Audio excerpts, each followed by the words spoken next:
আসন্ন ত্রয়োদশ জাতীয় সংসদ নির্বাচনকে সামনে রেখে বরগুনার তালতলী উপজেলায় হাতপাখা প্রতীকের পক্ষে এক পথসভা অনুষ্ঠিত হয়েছে। সোনাকাটা ইউনিয়নের লাউপাড়া সাগর সৈকত মাধ্যমিক বিদ্যালয় প্রাঙ্গণে আয়োজিত এই পথসভায় প্রধান অতিথি হিসেবে উপস্থিত ছিলেন বরগুনা সদর আমতলী তালতলী আসনের হাতপাখা প্রতীকধারী সংসদ সদস্য পদপ্রার্থী জননেতা আলহাজ হজরত মাওলানা মাহমুদুল হোসাইন ওয়ালিউল্লাহ পীর সাহেব। বিস্তারিত থাকছে এইচবি সমন আলীর প্রতিবেদনে। বরগুনার তালতলী উপজেলায় আসন্ন ত্রয়োদশ জাতীয় সংসদ নির্বাচনের প্রস্তুতি হিসেবে হাতপাখা প্রতীকের পক্ষে পথসভা অনুষ্ঠিত হয়েছে।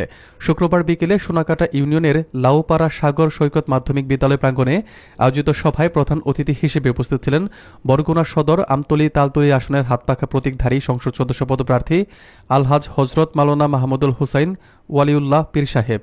পীর সাহেব পথসভায় উপস্থিত ভোটারদের উদ্দেশ্যে বলেন, জনগণের রায়ে নির্বাচিত তালতলীর যোগাযোগ ব্যবস্থা আরও উন্নত করা হবে, স্বাস্থ্যসেবার মান বৃদ্ধি করা হবে এবং পর্যটন এলাকা সুন্দর ও পরিকল্পিতভাবে সাজানোর উদ্যোগ নেওয়া হবে।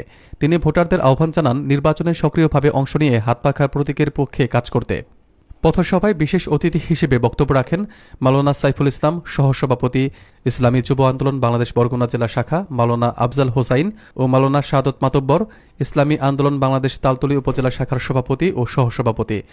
সভায় সভাপতিত্ব করেন কারি আব্দুল জলিল হানাফি, সভাপতি, বাংলাদেশ কোরআন শিক্ষা বোর্ড তালতলী উপজেলা শাখা। জেলা, উপজেলা ও স্থানীয় পর্যায়ে নেতাকর্মীরা উপস্থিত থেকে সকলকে হাতপাখা প্রতীকের পক্ষে কাজ করার আহ্বান জানান এবং ভোটারদের উৎসাহিত করেন।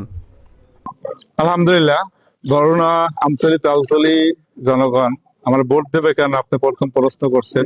মানুষ চায় এটা পরিবর্তন। এদের চাচ্ছে তারা শোষণ মুক্ত একটা দেশ, চাঁদাবাজ মুক্ত দেশ। আর সেক্ষেত্রে বিএনপি তো অন্যান্য দল তারা বারবার ক্ষমতায় ছিল, তারা কি করছে বা করবে এটা তাদের কিন্তু মুখস্থ। সেহেতু তারা আমূল পরিবর্তন চাচ্ছে, ইসলামকে চাচ্ছে, আর ইসলামের দ্বারাই এদেশের আমূল পরিবর্তন করা সম্ভব।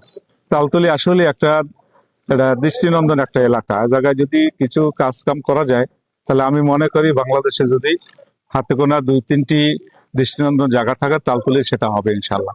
সে জায়গায় মানুষ আশা করি কুয়াকাটামুখী যেভাবে এবং চট্টগ্রাম ওদিকে মানুষ যেভাবে যাচ্ছে এই তালতলীতে সেভাবে তাদের পদার্পণ ঘটবে আমি আশা করি ইনশাল্লাহ।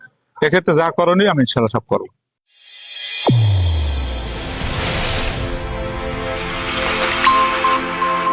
চ্যানেল A1 হৃদয়ের স্পন্দন।